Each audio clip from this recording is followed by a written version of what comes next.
अस्सलाम वालेकुम listener, welcome to my channel खौफनाक and fiction novels by Nadia. I hope कि आप खैरियत से होंगे और खुश होंगे। सच कहानी स्टार्ट करने से पहले आपसे गुजारिश है कि आप मेरे चैनल को सब्सक्राइब करें और लाइक करें। ये सच कहानी ताहिर अंसारी की है।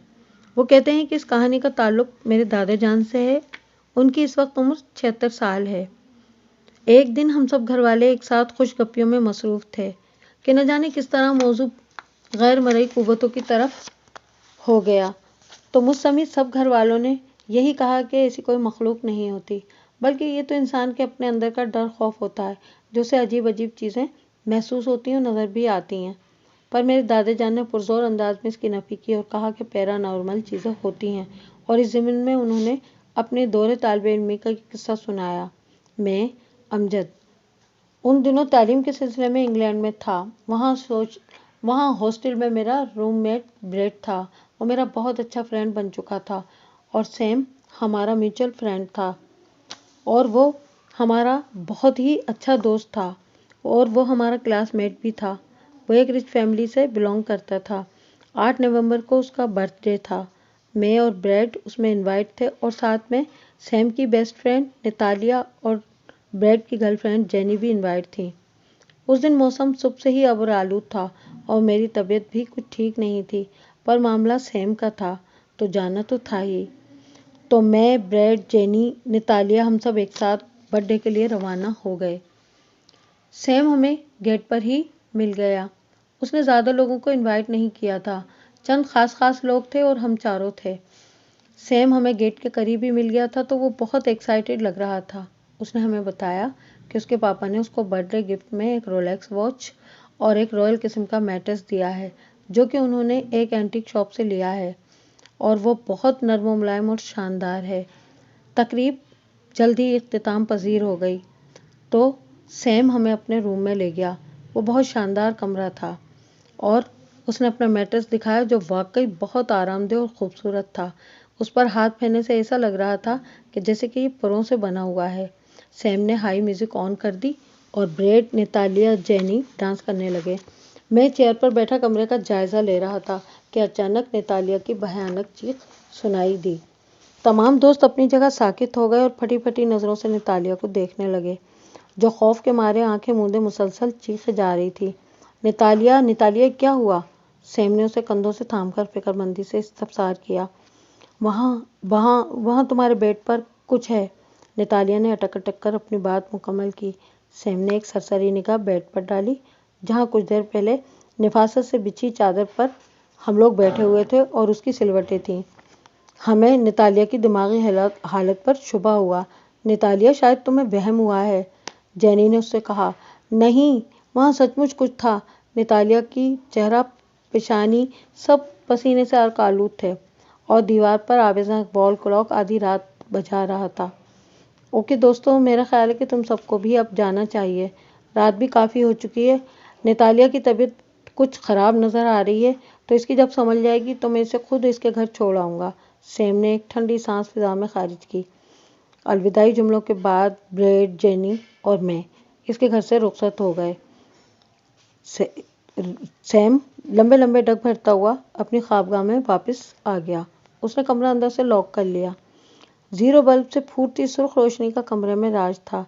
यकदम सैम ने अपने बाजू पर किसी नाजुक हाथ का लम्स महसूस किया तो बेख्तियार उसने गर्दन घुमाकर देखा। सामने नितालिया खड़ी हुई थी और खासी दिलकश लग रही थी। उसने एकदम अपने कंधे से धप लगाई तो सैम धड़ाम से बिस्तर पर जा गिरा। नितालिया शरीर अंदाज में मुस्कुराती हुई सैम के ऊपर झुकी। यकदम नितालिया को यूं महसूस हुआ जैसे किसी ने उसके बाएं टखने को जकड़ लिया हो। उसने झुककर बेड के नीचे देखा। वही भूरे रंग के जले हुए भयानक हाथ की गिरफ्त में उसका टखना था। नितालिया बेसाख्ता चीखी। सैम बेड पर उठ बैठा। नितालिया, क्या हुआ? सैम ने उसे बाकायदा झंझोड़ा। नितालिया अभी तक हवास बाख्ता थी। सैम ने उचटती नज़र बेड पर डाली।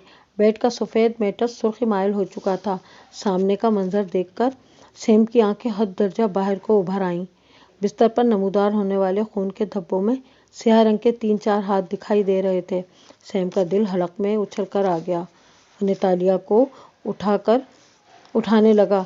डर के मारे نتالیہ نے اپنا سرخ و سفید چہرہ ہاتھوں میں چھپا رکھا تھا اور اس کا وجود تھر تھر کانپ رہا تھا۔ دوسری جانب سیم کے رگوں میں بھی خون جیسے منجمد ہو گیا تھا کہ اچانک گھر کی لائٹ چلی گئی۔ میں ٹارچ لائٹ لے کر آتا ہوں، سیم تسلی آمیز انداز میں بولا۔ ہانپتے کانپتے وجود کے ساتھ سیم تاریکی میں چلنے لگا۔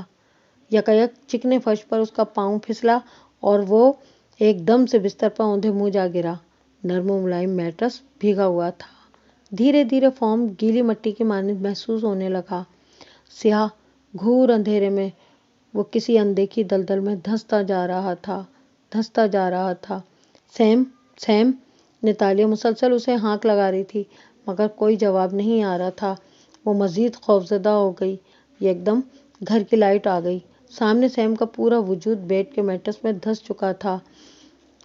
پیر سے لے کر سر تک کا حصہ پورا بیڈ کے اندر دبا ہوا تھا اور خون آلود ہو چکا تھا۔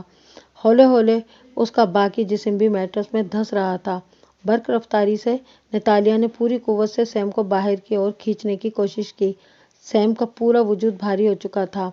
نتالیہ نے ایک زور کی ضرب میٹرس پر لگائی تو میٹرس میں سے ایک بھورے رنگ کا ہولناک ہاتھ نتالیہ کو ایک جھٹکے سے اپنی اور کھینچنے لگا۔ نتالیہ خود کو جتنا میٹرس سے باہر نکالنے کی کوشش کرتی وہ اتنا ہی میٹرس میں چلی جاتی۔ سیم کا پورا وجود میٹرس میں ڈوب گیا۔ اب وہ شیطانی میٹرس نتالیہ کو اپنی خوراک سمجھ کر نگلنے پر آمادہ تھا۔ 10-15 منٹ بعد نتالیہ کے صرف سر اور گردن میٹرس کی سطح پر دکھائی دے رہے تھے۔ موت کو اپنے اتنے قریب دیکھ کر وہ کسی شیر خوار بچے کے مانند پھوٹ پھوٹ کر رو رہی تھی۔ وہ مسلسل اپنی گردن کو حرکت دے کر اس ناگہانی آفت سے نکلنے کی کوشش کر رہی تھی لیکن اس کی تمام کوششیں ناکام رہیں۔ خوبصورت دکھائی دینے والا میٹرس نتالیہ کے وجود کو بھی نگل چکا تھا۔ Same, same, same! Sleeping dress میں ملبوس سیم کے ڈیڈ خوابگاہ میں داخل ہوئے۔ کمرے میں غیر معمولی سکوت تھا۔ ریچی نے سیم کو پورے کمرے میں تلاش کیا مگر وہ کہیں نہ ملا۔ ریچی نے کھڑکی کی بیرونی جانب بھی نگاہ ڈالی مگر سیم وہاں بھی نہ تھا۔ یک لخت سیم کے ڈیڈ کو اپنی گردن پر کسی مضبوط گرفت کا احساس ہوا تو انہوں نے بمشکل گردن گھما کر دیکھا۔ بیڈ کے میٹرس میں سے ہولناک 4-5 جلے ہوئے ہاتھ دکھائی دیے۔ ریچی کی گردن بھی انہی ہاتھوں میں سے ایک نے جکڑ رکھی تھی۔ کمرے کی لائٹس خود بخود آن آف ہونے لگی۔ بیڈ روم کی تمام چیزیں زلزلوں کی زد میں تھیں۔ ریچی کی دھڑکن روم روم میں سما گئی۔ خوف و ہراس کی کیفیت میں اس کی آواز حلق میں پھنس کر رہ گئی۔ Ritchie, Ritchie! یہ شور کیسا ہے؟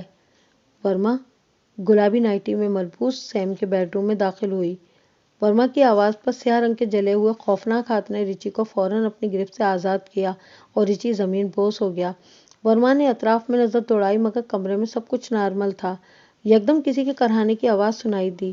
ورما بیڈ روم کے بائیں جانب بڑھی جہاں زمین پر اس کا شوہر ریچی درد سے کرہ رہا تھا۔ ریچی کے ادھ کھلے ہونٹوں سے خون باہر آ رہا تھا۔ ریچی کا سلیپنگ ڈریس جگہ جگہ سے پھٹا ہوا تھا جیسے خونخوار جنگلی جانوروں نے اس پر حملہ کیا ہو۔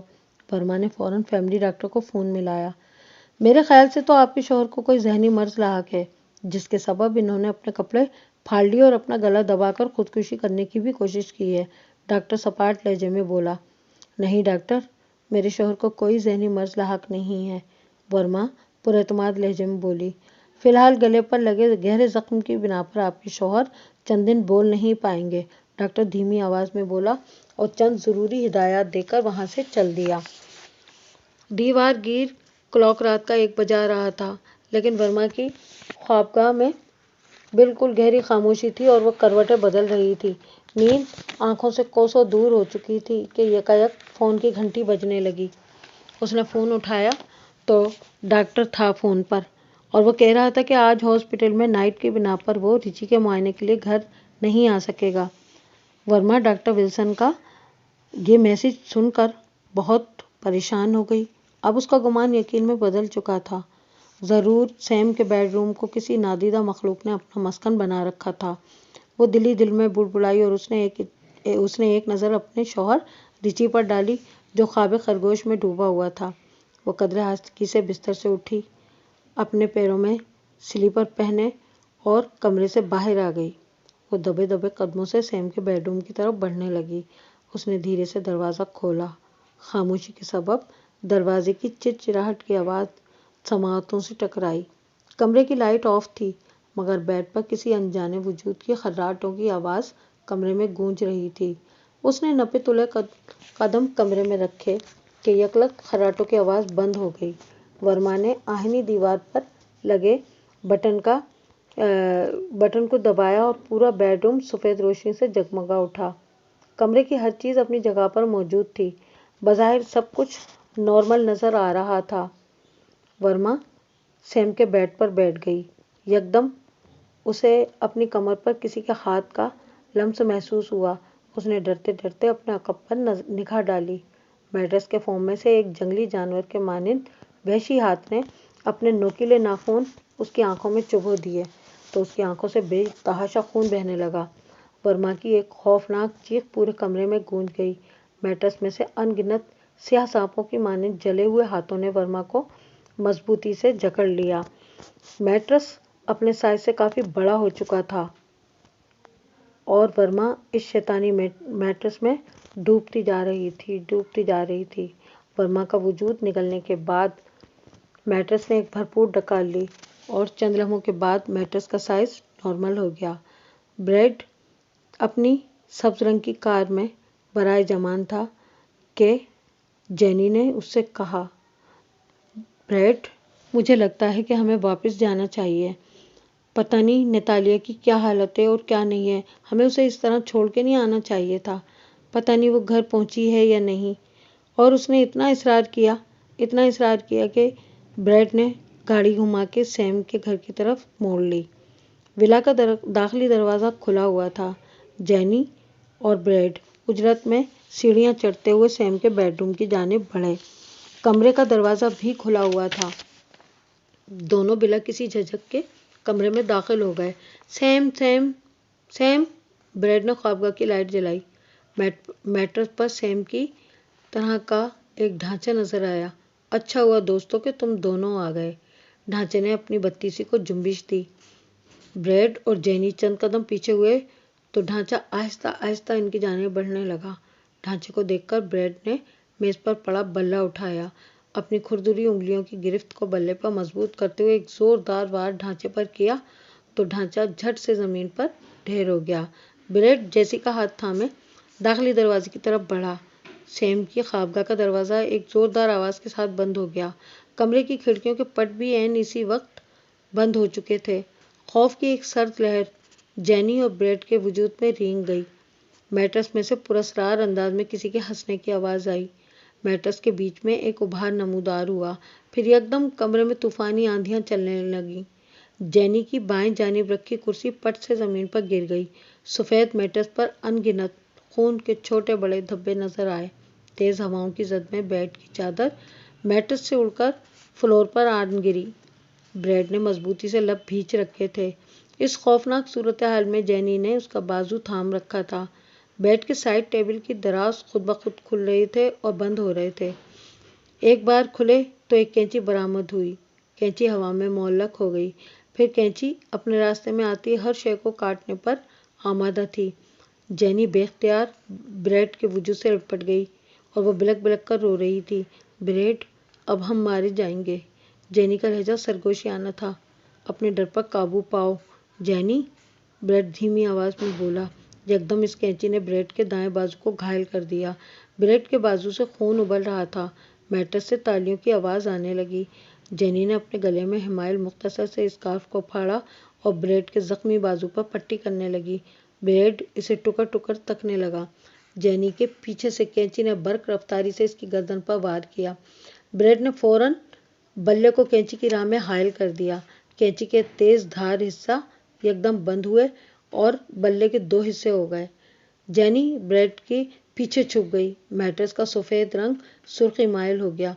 यूं लग रहा था कि जैसे मैट्रेस बुरी नज़रों से कैंची को घूर रहा हो, जो गुस्से भरी थी। मैट्रेस के ऐन वस्त में एक जला हुआ दराज कद भयानक हाथ निकला और इसने एक जोरदार मुक्का कैंची पर रसीद किया। कैंची के एज़ा जुदा होकर जमी बोस हो गए।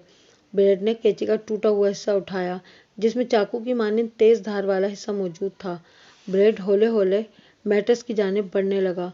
उसने पूरी ताकत से अपने हाथ को जुम्बिश दी اور تیز دھار والا حصہ میٹرس میں پیوست کر دیا۔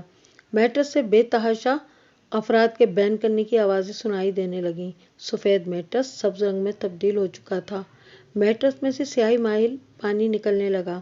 یہ سیاہی مائل پانی ٹپ ٹپ ماربل فلور پر گرنے لگا۔ جینی کی بھویں تن گئیں۔ جینی اور بریڈ کمرے کی کھڑکی کا پٹ کھول کر سیم کی بیڈ روم سے باہر نکل گئے۔ بریڈ اور جینی بھاگتے ہوئے اپنی گاڑی میں آ گئے اور بریڈ نے گاڑی فل رفتار سے بھگانی شروع کر دی۔ میری آنکھ دروازہ دھڑ دھڑانے کی آواز سے کھلی۔ میں نے دروازہ کھولا تو باہر بریڈ کھڑا تھا۔ اس کی بہت بری حالت ہو رہی تھی۔ اس کے بال بکھرے ہوئے تھے اور اس کے چہرے پر ہوائیاں اڑ رہی تھیں۔ وہ اندر آیا اور دھڑام سے بستر پر گر گیا۔ میں نے اسے فوراً پانی پلایا اور اسے پوچھا کہ کیا ہوا تمہیں؟ تم تو جینی کے ساتھ تھے اور اس کو چھوڑ کر یہاں آنے والے تھے، اتنی دیر کیسے ہو گئی؟ جب اس کے حواس بحال ہوئے تو اس نے بتایا کہ جینی نیچے ویٹنگ روم میں ویٹ کر رہی ہے اور ان کے ساتھ یہ خوفناک واقعات پیش آ چکے ہیں اور سیم اور نتالیا بھی اسی خونی میٹرس کا شکار ہو چکے ہیں اور ہم بھی بڑی مشکل سے اپنی جان بچا کر بھاگے ہیں۔ میری سمجھ میں نہیں آ رہا تھا کہ کیا کہوں اور کیا نہ کروں کیونکہ یہ سب انبلیویبل تھا، پر بریڈ کی حالت یہ بتاتی تھی کہ سم تھنگ رانگ۔ خیر میں اور بریڈ نیچے پہنچے ویٹنگ روم میں اور وارڈن سے بہانہ بنا کر اجازت لی جینی کو گھر چھوڑنے کے لیے۔